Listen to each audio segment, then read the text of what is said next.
The broadcast is now starting. All attendees are in listen-only mode. Hey, good morning. This is Kim Yancey. I'm the co-founder and CEO of Live Happy, and welcome to Wake Up Happy. We have got a fantastic program for you this morning.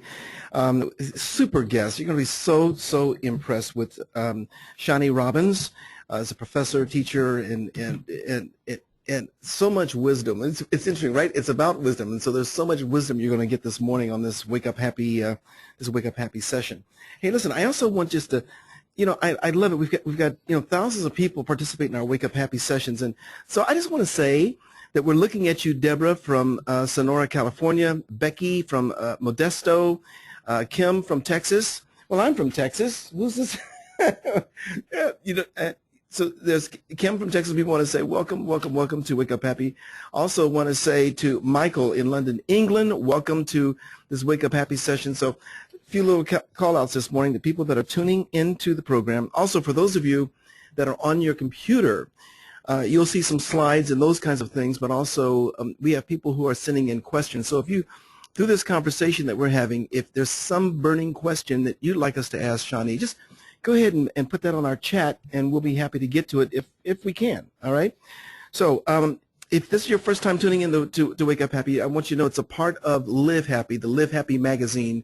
It's an award-winning magazine. We are on newsstands. You can get us at Barnes & Noble, places like Whole Foods, all over the country. We also are digital, so you can get us all over the world. We have a digital edition of our magazine, and you can also subscribe to it. So if you've not become a subscriber to Live Happy Magazine, I want to encourage you to join us. Join our movement to make the world a happier place. Also, go to livehappy.com. I mean, I've got to tell you, the writers and our team just do an extraordinary job with content, unlike anything I've ever seen, because everything we do is based on science, academic studies, proof. So anything that we write about is all substantiated by the research in the market, the latest cutting-edge research in the field of happiness and positive psychology. So livehappy.com, and it's right there for you. And the best part is it's all free. It's our give to you. And to get social with us, you can tag us at Wake Up Happy with Twitter. It's My Live Happy. With Facebook, we're My Live Happy, and of course with Pinterest and and all of that. So you can find us there. All right, are you ready to get started? We sure are. Let me tell you about our guest.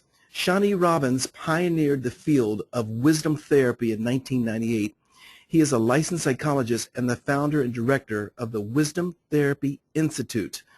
He is an instructor at Stanford University Medical School's Health Improvement Program and an assistant professor at the Institute of Transpersonal Psychology. Dr. Robbins received his BA in Psychology and Philosophy from UCLA, his MA and PhD in Cognitive Experimental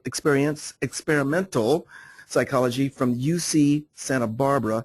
He's completed a 2-year National Institute of Mental Health postdoc at UC Irvine and a PhD in respecialization in clinical psychology. Now, I want to make it clear. I know that Michael Jackson wrote the song "I'm Bad," but Dr. Robbins is bad. Okay, let's make this. Let's get this straight. Okay, he has published and has given numerous clinical workshops, invited talks, scientific conference presentations, and corporate consultations nationally and internationally on wisdom therapy and its relationships to cognitions, emotions, stress reduction, workplace effectiveness, relationships, coping, emotional intelligence, performance, and organizational consulting. Wow. He is a member of the American Psychological Association, the American Psychological Society, and has won numerous awards. Dr. Shani Robbins, great to have you this morning on Wake Up Happy. Thank you. It's great to be there. I appreciate the kind introduction. Hey, well, listen, let's get right into, what comes to mind immediately is, what is wisdom? Give us, your take, obviously, your view of that. Yes. So there are multiple ways of looking at the concept of wisdom. Overall, it's basically how do we live more effectively? What is that a 90-year-old knows that we don't, and how can we learn that faster? And so if you interview 1,000 9-year-olds, they say very similar things about what worked well for them, what their regrets were in life, and so on. And so the question is, why can't we do some of that and have some of that, some of those skills in our 20s, 30s, and 40s before we get to our 80s and 90s. So that's kind of the overall picture on these things. And like you said, there's lots of good empirical evidence, lots of scientific data about each and every one of the skill sets. And I'll be going through those skill sets of what those are. And so, you know, there's well, let me ask you.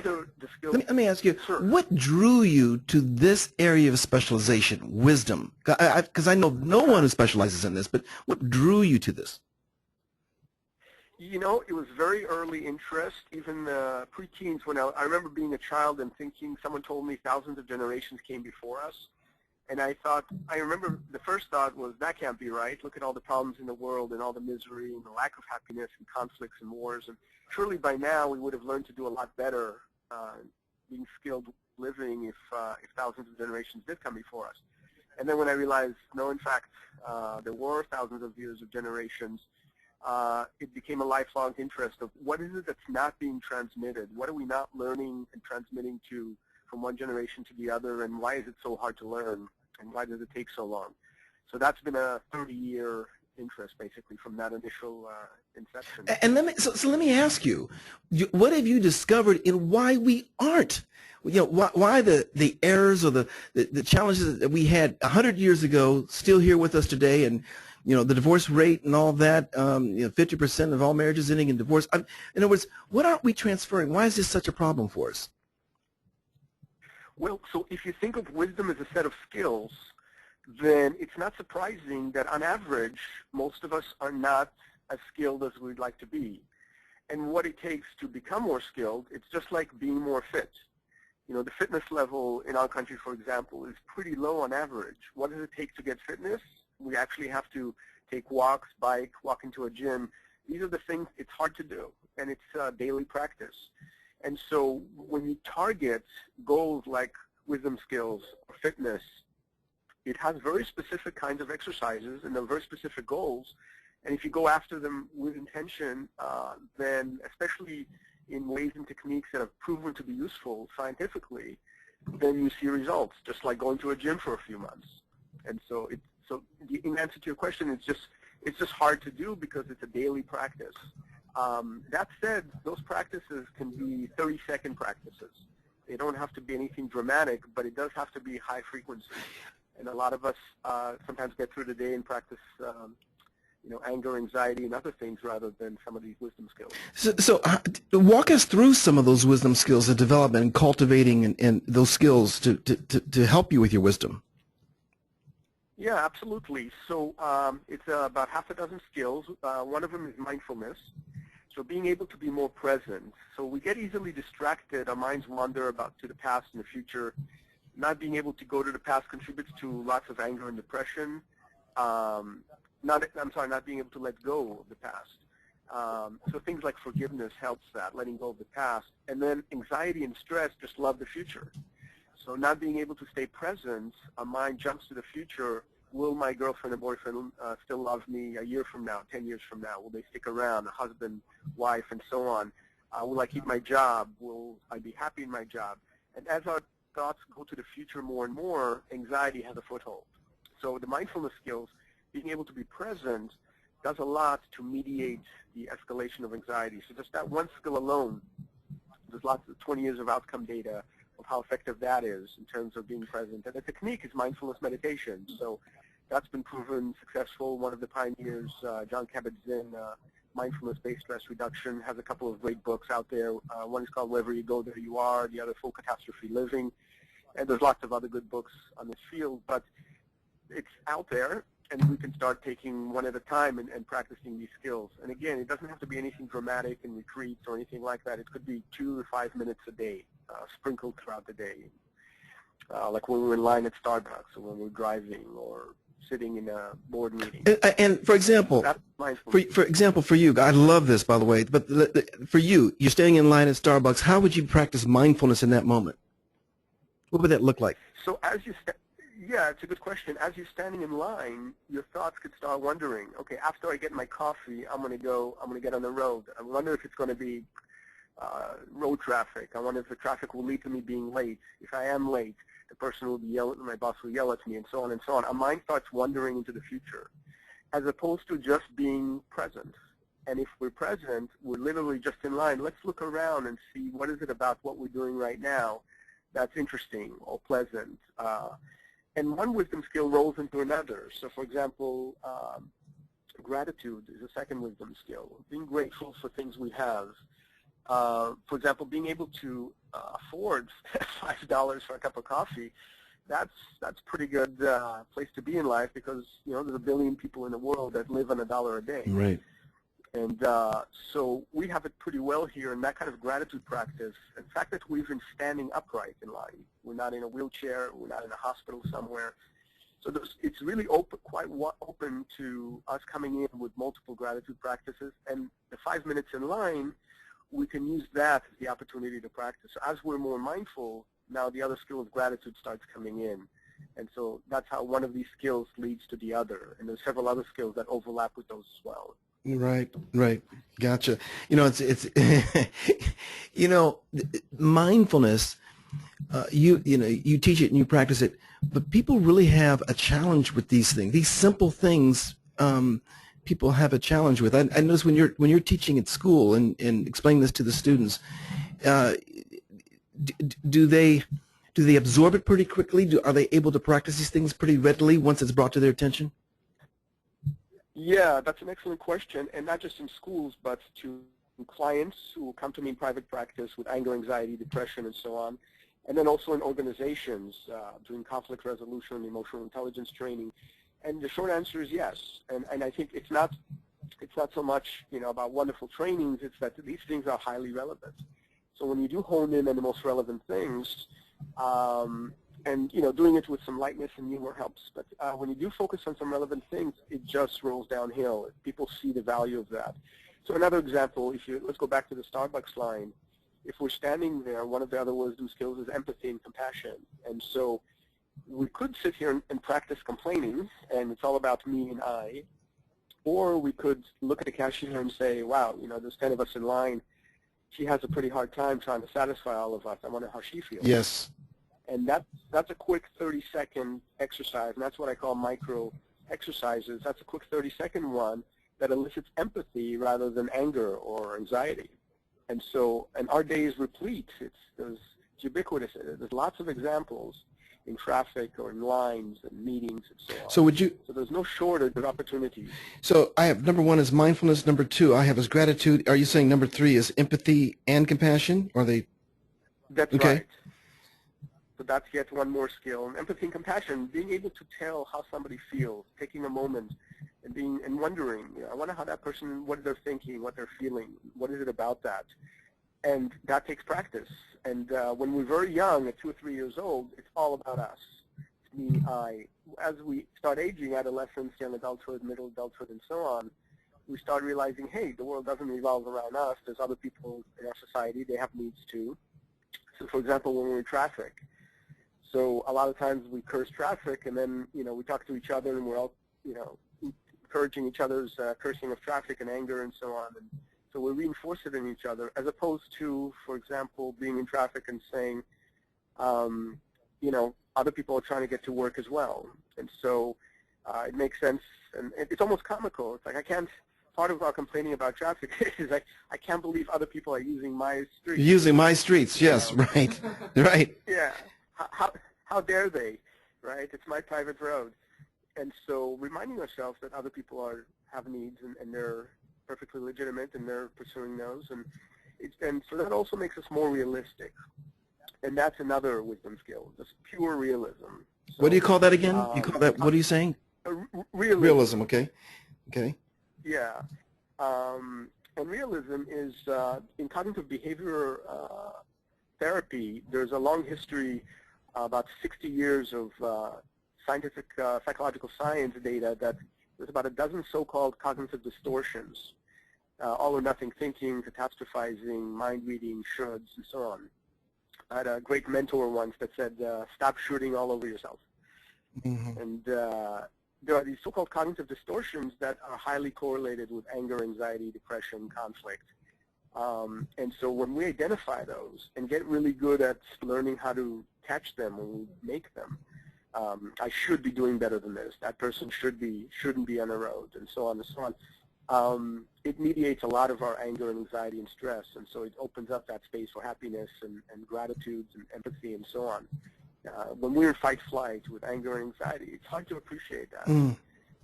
So if we calm down a little bit, take a few deep breaths, bring our thoughts to be a little bit more realistic, less distorted around these distortions, now it creates a space where we can practice more empathy and compassion. By the way, I put on the Facebook Wisdom Therapy Institute Facebook page, I put some of these materials on there, so if those who are interested can go to that and get the list of all the cognitive distortions and their descriptions. Where would they go to get that list again? Facebook Okay. and Wisdom Therapy Institute is the Facebook page. Wisdom Therapy Institute. All right, so I want to make sure I'm keeping up with these numbers. Number 1 is mindfulness. Number 2 is gratitude. Number 3, empathy. Is 4 compassion? So I combine empathy and compassion together, Okay. and the distinction between those is typically empathy is an emotion and compassion is a behavior. Got it. So I can feel for the other person, but am I doing something about it? Right. You know, I can feel that the cashier at Starbucks is having a hard time and she's anxious from all our complaining. Do I say, you know, I appreciate you working hard today to give us all coffee? Do we actually say something verbally? Do we behave? Do we intervene in some way behaviorally? Good. So that's the compassion. Sometimes that distinction is. I got you. So number 3 is empathy and compassion. Number 4 is realism. Yes. And what would? And so gratitude is another one. Right. And gratitude is an interesting one because, excuse me, there's so many things in life to be grateful for. I mean, so for example, most of us, when we got out of bed this morning, probably didn't look down at our legs and say, I'm sure I'm glad my legs are working. Right. Right. And part of the reason for that is the legs have been working for decades. So we've habituated to it, and now we take it for granted. And so part of what gratitude practices is a dishabituation process. It's reminding us from anew that some of the things we've been taking for granted and our attention has now shifted to other things. Let's bring that attention back to things that we can appreciate, that we stopped appreciating because we got so used to them. And so again, you see how the multiple skills hang together. If we're more mindful, we're more skilled in bringing our attention to these things. And if that skill goes up, then gratitude goes up. Right, right. That's powerful stuff. Are there more points to, I think you had mentioned there were 6 keys to this? Yes, so humility is another Humility, one. okay. And humility is an interesting one. There are 2 main pieces to it. One is noticing that our interpretation of events changes over time. So when we think about what our belief system was when we were, 10, 15, 20, about relationships, marriage, politics, sex, anything you can think of in the world, religion, we notice that some of our attitudes start shifting over time, over 5 years, 10 years, 15 years. And humility, in part, is the recognition that how we perceive things right now is changing and that others are seeing it differently. And so that's incredibly useful because one of the cognitive distortions is mind reading. I assume I know what the other person is thinking. So, for example, if I'm giving a talk and somebody walks out of the room, I could think, oh, how rude, they're insulting me, versus the reality could be that they're just going to the bathroom. Right. So right. If I have some humility and I realize, I'm interpreting this in one way, there may be other ways of looking at this. That's incredibly powerful, and that alone mediates a lot of anger, for example. Yeah. Yeah, that's powerful. So, yeah. And the other piece is awe, the awe piece of humility, because the world is a big place, and when we stand in front of the ocean and mountains, we have a sense of, our size in the grand scheme of things, and then we can expand even from that. As Cosmic Calendar is a nice, interesting chapter in the book Dragons of Eden by Carl Sagan. And I also put that on a Facebook page. It's a 5-minute video, the Cosmic Calendar. And the idea is that if we can track the history of the universe into one cosmic year, because it's hard to think in billions of years, but we know what 1 year is. And we just that recently, the New Year's. And so January 1st is the Big Bang, and now we're at the tail end of that cosmic year, December 31st, stroke of midnight. We can ask, when did certain things happen along the way? And so, for example, when did our species come around? And so some people guess, April or May in that cosmic year that our species came around. And the reality is that it's December 31st, 11 p.m. Mm. And so our whole species is 1 hour old, and the caveman was 11:59 and 50 seconds on December 31st. And so all of recorded human history is 10 seconds of the cosmic calendar. Wow. Wow. So, that's in the spirit of realism. That's also part of it. So that's real. And then, of course, we want to do good things in our job. We want to do well. We want to have good relationships, all the things that make us happy. So it's not the case just because this cosmic scale exists, the other doesn't. They're both true. And what happens when we remind ourselves of both, start integrating together, so we start not sweating the small stuff. There's a wonderful book by Carlson called Don't Sweat the Small Stuff, and it's all small stuff. Right. That gives that message pretty well. And so there's that piece. And another piece is emotional intelligence. So, happiness is an emotion we feel. And so emotions have different components, and the question is how quickly do we catch other emotions like anxiety or anger when they start escalating in ourselves and when they start escalating in others. And so if we get really good at it, if we get more skills, and when someone gets a little frustrated or we get frustrated, and we catch it then and take a few deep breaths and do some humility practice and gratitude and so on, when we notice it, then it keeps it from escalating further. Irritation, frustration, it keeps it from escalating to anger or rage. And so by bringing in these skills, we mediate those escalations, and that's part of what defines emotional intelligence and practice. Again, there's about 20 years of outcome data in psychological science that demonstrates how effective these practices are in reducing anger, anxiety, depression, increasing happiness and well-being. So, Dr. Robbins, let me ask you, so is emotional intelligence the last key of the 6 points? So there is one last Okay. point that's a little bit harder to define, and part of what I call wisdom therapy is an integration of Western psychological sciences, and as you can tell, some Eastern practices like compassion and mindfulness meditation. In the West, we're very focused on a healthy ego. In the East, it's much more about transcending our ego in terms of well-being and happiness. And so part of what wisdom therapy is an integration of the two. When I see clients, either in organizations or in private practice for anger, anxiety, depression, and so on, part of what as I'm training them for more realism and less cognitive distortions and some of the things we've been talking about, part of it is also kind of getting over ourselves. And we do that here and there. For example, in Thanksgiving and Christmas, we shift our focus from ourselves to others. Our ego gets a little bit less. When we have children, we focus more on their well-being and not quite as much on our well-being. And so we start shifting a little bit. It's not all or nothing, but it shifts in that direction.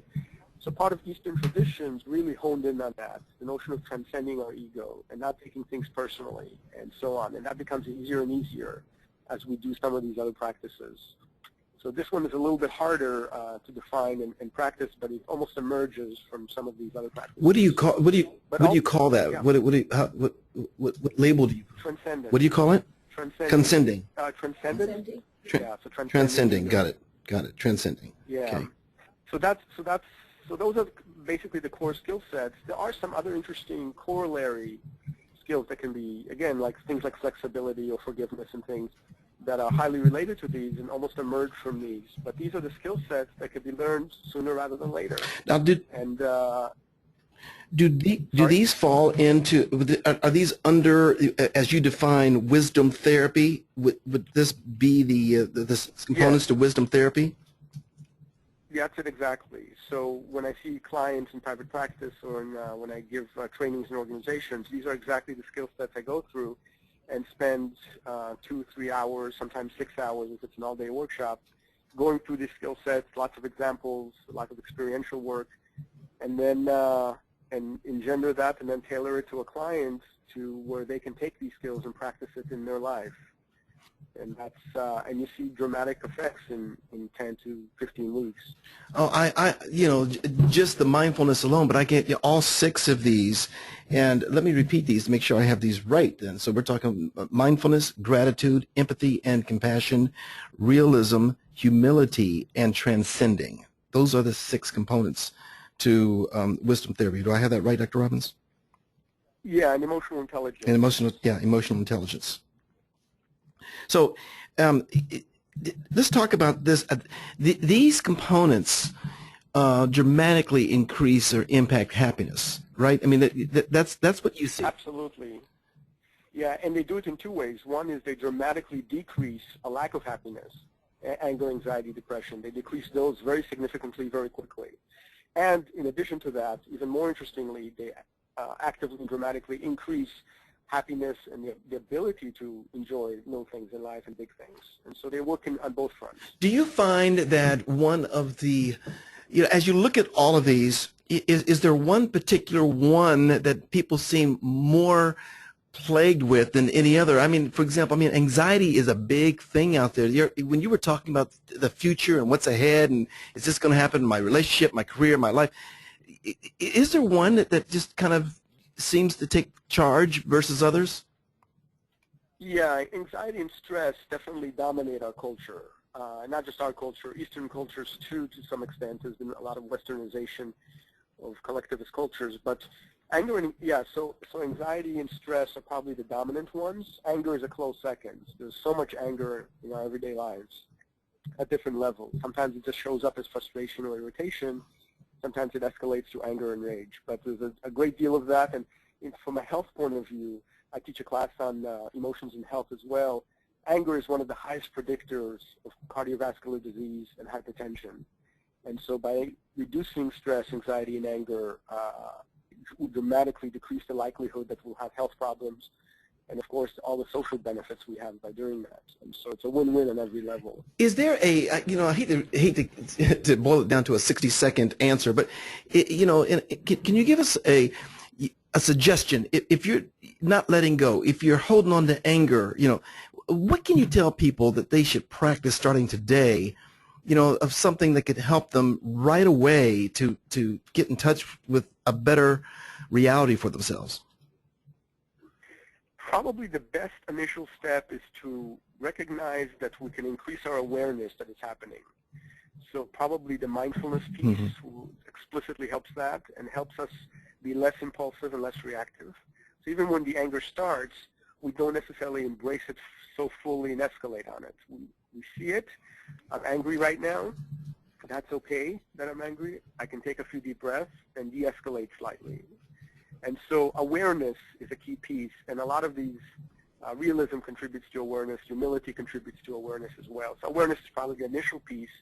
From that piece, we then, once we have awareness, we can bring in these other practices. Yeah, that's fantastic. All right, so I want to, Dr. Robbins, I want you to just think about, I'm going to share a few things with our audience, but I want you to think about, as we hang up, we close this down for the day, think of this, you've got thousands of people that you can impact right now, and I want you to give them kind of like, here's what I want you all to do today. I mean, if you take one thing from what I'm saying, from my years of practice, here's some things that I want you to do today. So I'm going to let you end with that, so just hold on, so I'll give you a chance just to think about that. I want to share with everybody that I'm going to ask you to, please, if you're not already a subscriber to Live Happy, join us and subscribe to Live Happy. But more importantly, for those of you that are subscribers, would you go out and tell your friends about it? Would you share this? Would you, one of the things about happiness is that, happiness spreads and happiness is contagious. And the mere fact of you saying to someone, learn about this or get this, or better yet, if you can do this, it's just $17.95 for an annual subscription. Maybe you just gift someone a subscription. If just to say, look, of all the things I can give you, I'm going to give you the gift of happiness. So I'm just going to ask you if you'll consider that. And by the way, when you do, you're going to get you receive 3 free happiness reports that our team has put together. You're also going to get the digital edition. So this is the way we do what we do, and for us to have the impact that we want to have, we can't do it without you. So your support and your reading this material and reading this content and being a part of Wake Up Happy and the things we do and all the different activities we've got planned for the future, this is how we stay in connection with each other, and we become the happy people. We're the ones working on this. So I just want to ask you to do that for us. And the other thing I want to mention to you is huge event. I'm really excited about it. It's the we call it our Spotlight event. It's March the 26th and 27th. It's going to be at George Washington University. They're hosting their 6th annual conference in D.C., and you've got to check this out. For those of us that you're listening to this, it doesn't get any better than this. You can go to wellbeing.onmason.com. That's wellbeing.onmason.com. You can read all about it, what's going on with that. It's really, really cool. And if you can get away, I would do it. It's just a 2-day event, and they got bonus events and incredible authors and speakers all in the field of, positive psychology, well-being, happiness. It's all right there for you. Okay. And then tomorrow, we've got a great show. We're going to be featuring Barbara Fredrickson. I quote a lot of her research, and we're going to be talking about positive organizing and human flourishing with Barbara Fredrickson tomorrow on Wake Up Happy. It's going to be a phenomenal program, just like this one. So with that, Dr. Robbins, you've got legions of fans out there right now. Just what do you want? What can we do today? What kind of spark can we do today that you want us to walk away with and implement? I think having the awareness that we don't have to wait till we're 90 to gain wisdom and to gain these wisdom skills. What it takes is practice. We can gain these skills sooner rather than later, and then use them for decades rather than just get those at the tail end of life. Why don't I finish with a joke that makes that point? There's the old adage of a man's walking in New York and asks for directions, how do I get to Carnegie Hall? And the response, of course, is practice, practice, practice. I love that.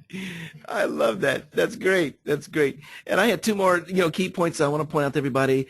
Anger is one of the highest predictors of of heart disease and high blood pressure.